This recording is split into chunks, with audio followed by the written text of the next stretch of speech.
Hello and welcome to the English Magnet. Today's video, the present continuous made easy. Whether you're a beginner or an advanced learner, the present continuous tense is a must from the basics all the way to its odd uses. Using it isn't rocket science, but when you master it, the sky's the limit. We'll cover its structure, its common and uncommon uses, related keywords, and common mistakes to avoid. All right, let's get to work. Put simply, the present continuous is formed with two words. First, the present tense of the verb to be, is, followed by the present participle, or the base form of the main verb, with ing added to it. That present participle, or ing word, is the verb carrying the action. That's what the subject is doing. So its structure is subject plus or is plus present participle, the base form plus ing. Example, I am working, you are listening, she is jumping.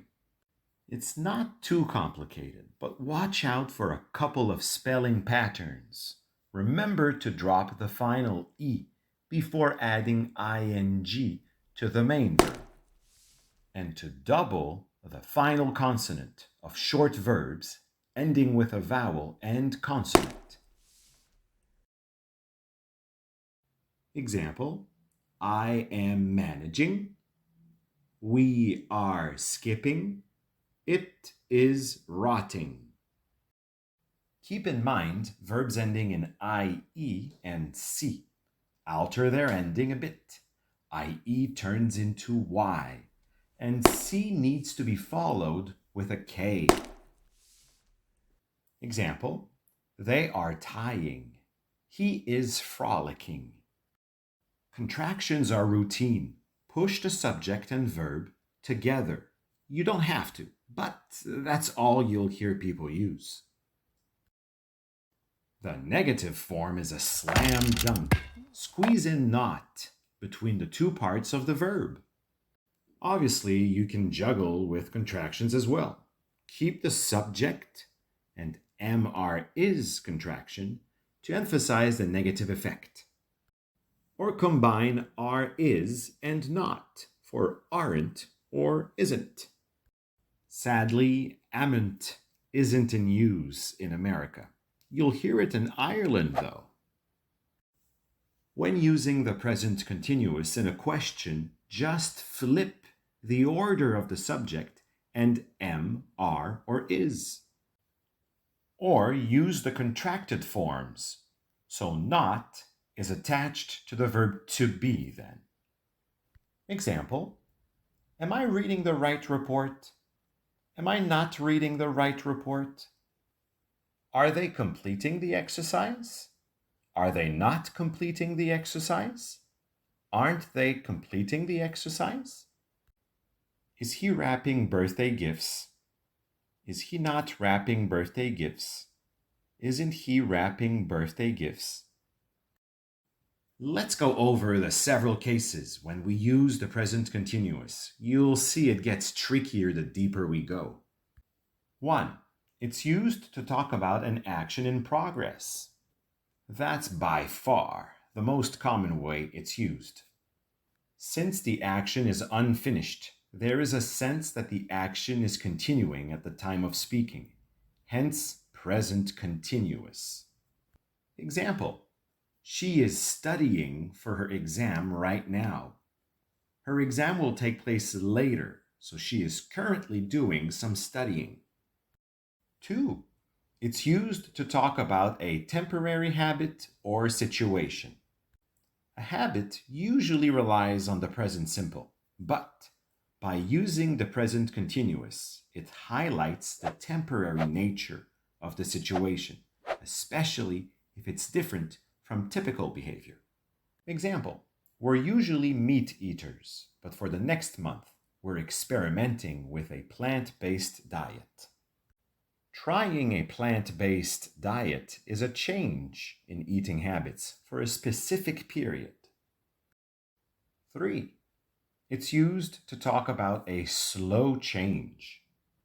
It tells us that the change is happening gradually over time rather than suddenly. This allows speakers to convey that the change is ongoing and not yet complete, hence present continuous. Example: the weather is slowly getting warmer as we move into spring. Here, the present continuous emphasizes the gradual increase in temperature over time. It's a slow and long, unfinished process. 4. It's used to talk about future plans when these are scheduled and informal. Basically, the present continuous is used here to show that the action is planned and everybody involved is aware. The planning is ongoing and will be until the action actually takes place. Example: we are meeting our friends for dinner tomorrow. The gathering isn't happening now. However, everybody who will meet is in the loop.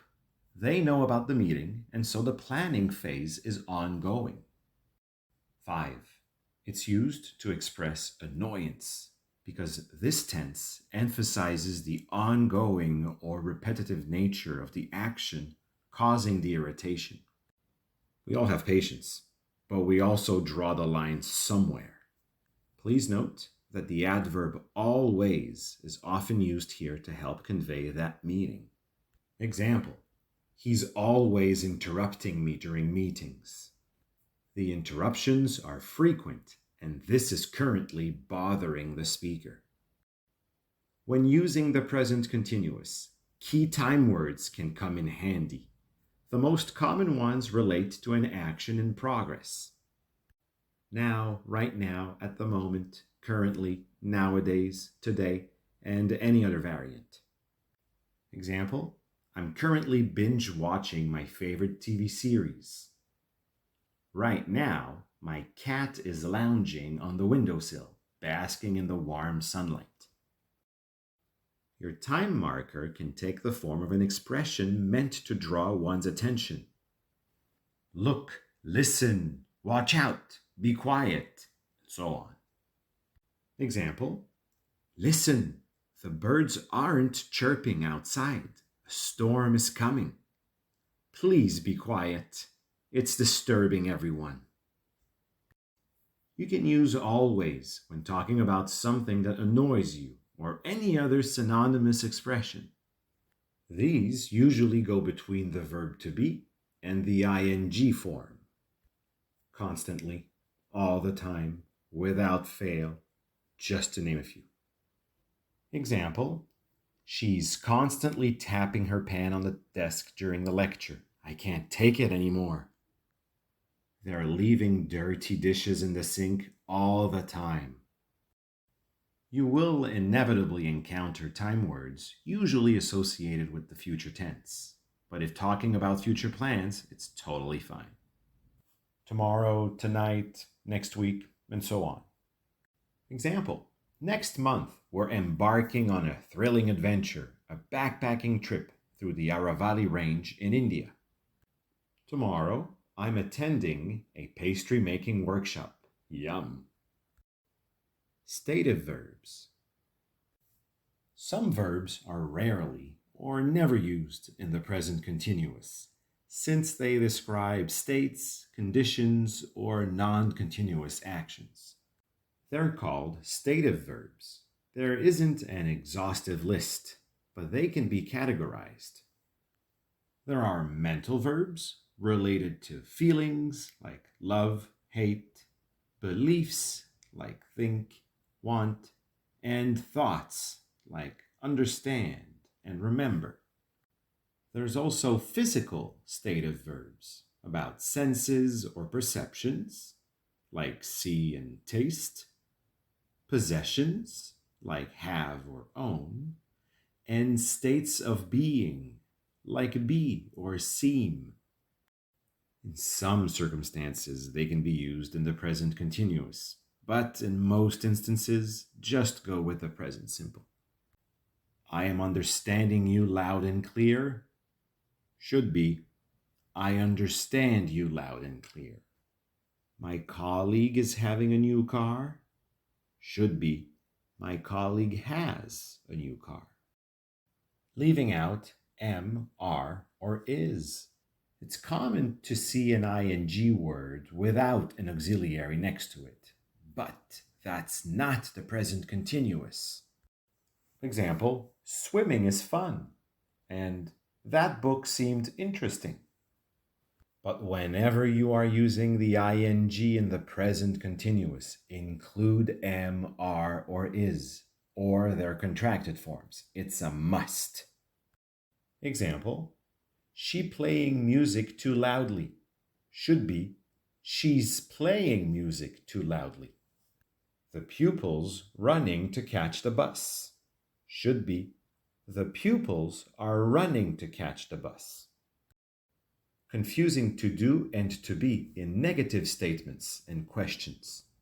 The confusion stems from the similar roles of to do and to be as auxiliaries, the first part of a two-word verb. The problem is that do, does are used with the present simple, while am, are, is are used with the present continuous. Check for the ending of the second verb. If it's an ing form, you'll need the verb to be. Also, remember that do you doing and I don't doing aren't a thing in English. So, do doing together is a red flag. You need to switch for am, are, or is. Example, be careful, you don't listening to me again. Should be careful, you aren't listening to me again. Does Dorothy speaking at the conference next month? Should be, is Dorothy speaking at the conference next month? Here it is, the present continuous for the now and more. If you're in the mood, be sure to watch more of our videos. Perhaps you are planning another one soon. A link to some free material to practice by yourselves can be found in the description below. Keep practicing and you'll get the hang of it. Thank you for watching. Until next time.